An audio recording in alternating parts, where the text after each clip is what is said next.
Salve, salve, gente boa! E aí, tudo bem? Seja bem-vindo, seja muito bem-vindo ao canal. Nesse vídeo nós vamos falar sobre o seguinte: ser provado para ser aprovado.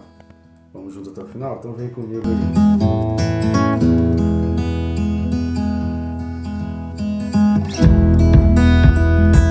Mas antes, né, querido? Não esqueça de se inscrever. Está assistindo o vídeo? Já clica logo no sininho aí para ser notificado todos os dias. Às 6 da manhã estamos aqui trazendo uma palavra. E não deixa de curtir, comentar, compartilhar e deixar aí a sua inscrição no canal. Posso contar contigo? O objetivo desses vídeos é alcançar mais e mais pessoas para que esteja abençoando, explicando, ensinando a palavra. O livro do Apocalipse é um livro bem atual, bem contextualizado, e a gente tem procurado servir de alerta, né, de um despertar para as igrejas cristãs nos dias de hoje. Então ajuda a gente nessa tarefa, nesse trabalho aí, que não é fácil. Então eu conto contigo nessa missão. Vamos juntos? Texto desse vídeo, novamente aí, Apocalipse capítulo 2, de 8 a 11, a carta à igreja em Esmirna, carta de Jesus Cristo à igreja em Esmirna. Apocalipse 2, do 8 ao 11, diz assim: Ao anjo da igreja em Esmirna, escreve: Estas coisas diz o primeiro e o último, que esteve morto e tornou a viver. Conheço a tua tribulação, a tua pobreza, mas tu és rico, e a blasfêmia dos que a si mesmos se declaram judeus e não são, sendo antes sinagoga de Satanás. Não temas as coisas que tens de sofrer. Eis que o diabo está para lançar em prisão alguns dentre vós, para ser dispostos à prova, e tereis tribulação de 10 dias. Sê fiel até a morte, e dar-te-ei a coroa da vida. Quem tem ouvidos, ouça o que o Espírito diz às igrejas. O vencedor de nenhum modo sofrerá dano da segunda morte. Amém, querido? A gente vai falar a respeito dessa segunda morte quando a gente falar o vídeo dos detalhes. Lembrando que para cada carta nós estamos fazendo 4 vídeos. Um vídeo de elogio, referente aos elogios, um vídeo referente às críticas, que é no caso da igreja de Esmirna, este em que nós estamos. Um vídeo falando das recompensas, que é a estrutura de cada carta do Apocalipse, né? Elogio, crítica, recompensa. E aí o 4º vídeo a gente fala de uns detalhes ou outros que diferenciam. Essa carta à igreja de Esmirna, a exemplo da carta à igreja de Filadélfia, que está lá no capítulo 3, a partir do versículo 7, são as únicas 2 cartas para quem não há críticas. Jesus não fez críticas, então tem 2 cartas que não têm críticas, e tem uma carta que não tem elogio nenhum. Tem uma carta que uma igreja aí que não é digna de elogio nenhum. Para a igreja de Esmirna não tem crítica, mas esse vídeo a gente vai dedicar para explicar um pouco mais sobre a situação e a respeito dessa fidelidade, porque Jesus está dizendo no versículo 9 que alguns serão lançados em prisão para ser dispostos à prova. No vídeo passado a gente falou a respeito do decreto de Domiciano e que alguns judeus estavam felizes da vida e apoiando e servindo até como auxiliares dos soldados romanos. E qual foi esse decreto? O decreto era o culto ao imperador. Então tornou-se obrigatório cultuar Roma, cultuar o imperador romano. Só que nesse decreto há uma cláusula isentando os judeus, permitindo que os judeus pudessem ir às suas sinagogas e adorassem ao seu Deus. Única abertura, a única concessão feita ali pelo rei Domiciano. E aí os cristãos se negavam a adorar a Roma, a adorar o Império Romano, a adorar o imperador, porque Jesus Cristo é o rei, Jesus Cristo é o imperador. E aí não é muito difícil imaginar como isso deu ruim. Isso veio, e os judeus cresceram nisso daí, em apoio a um decreto judicial. Isso não é muito diferente do que está acontecendo hoje. Tem algumas pessoas que até se dizem pastores, se dizem igrejas, tem alguns templos aí que se dizem servir a Deus, mas que estão se favorecendo de decretos judiciais, porque o objetivo é destruir os cristãos. As pessoas não estão nem um pouco preocupadas de um dia aquilo se virar contra si mesmo, né? Como aconteceu com os judeus, que o templo acabou sendo destruído no ano 70, mas eles não estavam preocupados com a destruição a si mesmo, com os problemas consigo mesmo. A preocupação deles era destruir os cristãos. Então tem muita gente que não raciocina que um dia isso vai resvalar para cima deles também. Como Mordecai falou para Esther: olha, não pense você que o dia que todos os judeus forem aniquilados, você vai ter privilégio pelo fato de estar aí no palácio. Não vai ter. Você vai sofrer tanto quanto. Aí Esther toma aquele susto, e aí então a partir dali que ela resolve pedir o jejum para pedir o apoio do Senhor, né? Que ela entendia que ela sozinha não conseguia fazer aquilo, até porque ela não tinha vontade de fazer, mas aí ela pede a ajuda do Senhor, então ela faz e intervém para ajudar os judeus. Mas precisou desse alerta de Mordecai. Deus hoje está dando alerta para um monte de gente, um monte de cristão aí que tomou decisões contra os cristãos, que está aplaudindo a perseguição aos cristãos. Tem cristão aplaudindo perseguição ao cristão, tem cristão comemorando vitória de anticristão, né? Comemorando aí as aparentes vitórias de anticristão, achando que no dia e que a perseguição começar de uma forma mais evidente, mais firme, como as coisas estão se caminhando para essa linha, achando que vão ficar de fora das consequências disso, achando que quem nega Cristo tem algum compromisso com fidelidade, com lealdade. Não tem. A gente só vai entender fidelidade e lealdade em Cristo, através de Cristo. Nós falamos no vídeo passado a respeito de Mateus capítulo 24. E observe lá o texto de Mateus 24. Mateus 24, ele começa falando sobre o sermão profético. Jesus se retira e ele começa então as profecias. Ele fala do princípio das dores, que vai do 3 ao 14. Ele fala a partir do 15 a respeito da grande tribulação, que vai até o 28. Do 29 ao 31, ele fala da vinda do Filho do Homem. E aí no versículo 31 ele diz assim, olha: e ele enviará os seus anjos com grande clangor de trombeta, os quais reunirão os seus escolhidos. Sublinhe aí na sua Bíblia e marque aí esse versículo e marque principalmente essa expressão: reunirão os seus escolhidos dos quatro ventos de uma outra extremidade dos céus. Quem são os escolhidos? Os escolhidos, Jesus vai começar a falar através das parábolas. Repare que ele vai falar da parábola da figueira, que é uma exortação à vigilância, né? Uma exortação, a parábola da figueira vai falar: você não sabe a hora, você não sabe o tempo, então esteja preparado. É uma parábola relacionada à preparação. Esteja preparado sempre, diante de qualquer situação, em qualquer momento, esteja preparado. Depois ele vai falar de fidelidade, quando ele fala do servo bom e fiel. Entra o capítulo 25, ele vai falar da parábola das 10 virgens. O que a parábola das 10 virgens está falando? Não só de preparação, mas está falando de fidelidade também. Porque aquela virgem que era fiel e que queria muito, desejava muito, porque a fidelidade e a lealdade, ela está relacionada com a expectativa de futuro. Não tem como você ser leal e fiel se você não tem expectativa de futuro. Aquelas virgens, por falta de expectativa de futuro, deixa pra lá: Deus, que isso, quando vier a gente dá um jeito. Não se importar, por serem imprudentes, por serem nécias, elas acabaram ficando de fora. E isso resultou em tormento para elas. Jesus já está avisando: não vai ser maldade se o tormento vier. O objetivo do tormento, da dor, do inferno, da geena, que a gente vai falar um pouco no último vídeo dessa carta de Esmirna, sobre a diferença entre Hades e Geena. Então, o Geena não foi feito para o ser humano. Agora vai quem quer. A pessoa está sendo avisada que o Geena existe, que haverá esse momento que serão lançados no Geena. Isso não é ficção, isso não é continho, isso não é ilusão, isso não é alegoria, isso essa parte é literal.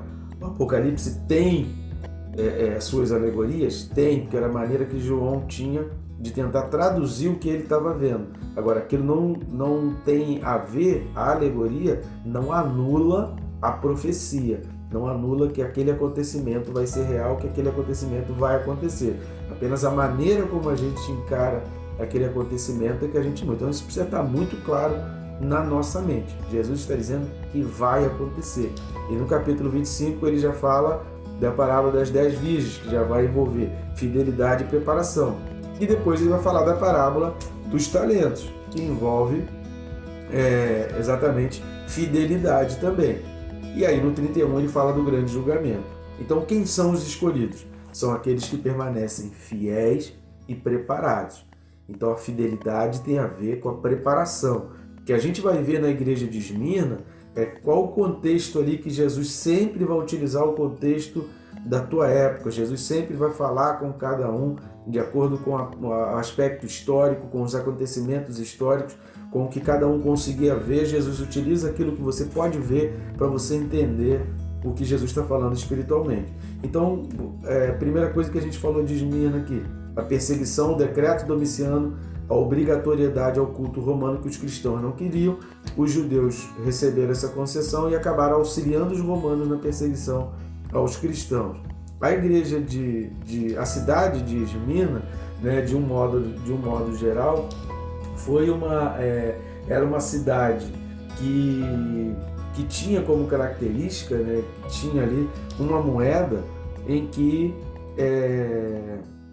essa moeda representava ali a coroa, e aquela coroa representava a idolatria. Aquela coroa estava muito ligada à idolatria, a idolatria daquele lugar, né? A coroa da vida. Lá em Tiago, capítulo 1, versículo 12, também se fala a respeito da coroa da vida.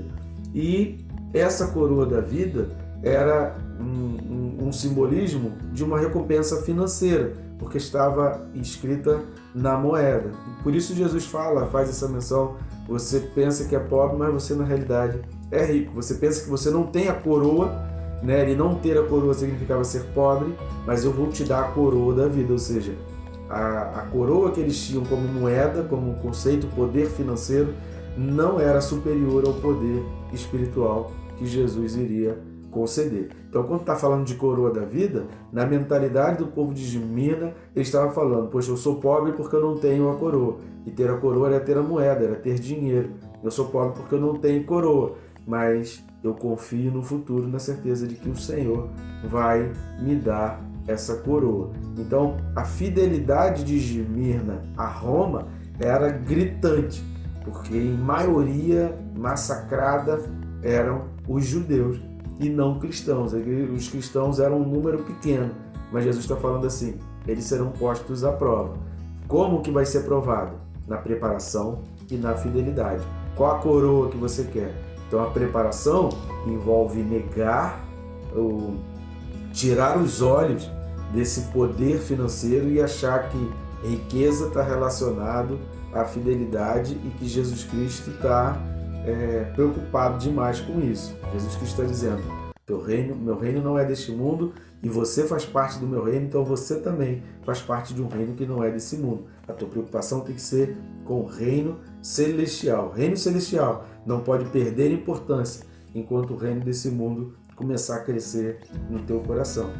Exortação, vigilância e preparação. Estar preparados sempre e ser postos à prova. A gente já falou sobre isso na carta à igreja em Éfeso. Em um dos vídeos aí a gente fala muito sobre isso. Pôr à prova significa questionar, significa fazer perguntas, significa testar para saber se aquela pessoa vai responder da forma correta. E como que a gente responde? Em muitos casos passando pela situação difícil. Então cuidado ao olhar um cristão passando por uma situação difícil e você menosprezar, achar que você é superior, que você é melhor, que você é maior e que só o outro não presta. Não seja leviano, investigue as situações, pesquisa, não emita a tua opinião, não compartilhe. Se está falando mal de um pastor, de um crente, não compartilhe, vai estudar primeiro, vai pesquisar, vai tentar entender, vai se desfazer um pouco, porque hoje em dia existe uma coisa chamada neurolinguística. Então o PNL, que é a programação neurolinguística, ela está inserida em tudo, inclusive nessas chamadas que a pessoa já chama. Se você reparar o noticiário, a primeira fase do noticiário já é um absurdo. E aí você, por que fala um absurdo? Porque neurolinguisticamente falando, tudo que vier depois dessa expressão, olha que absurdo, olha que coisa terrível, tudo que vier ali depois você já vai considerar como terrível. Então começa a se desfazer, limpa a tua mente dessas primeiras palavras e analisa as situações sem a influência daqueles que estão tentando te jogar contra Cristo. Porque, queridos, Mateus 24 é real. Leia Mateus 24 e 25, leia direto, leia numa tacada só. Separe um tempo, assim, não vou parar enquanto eu não terminar de ler esses 2 capítulos, de 24 ao 25. Leia marcando expressões, leia destacando uma palavra que te chame a atenção, vai fazendo anotação, pesquisa na internet, mas leia, estude a Bíblia.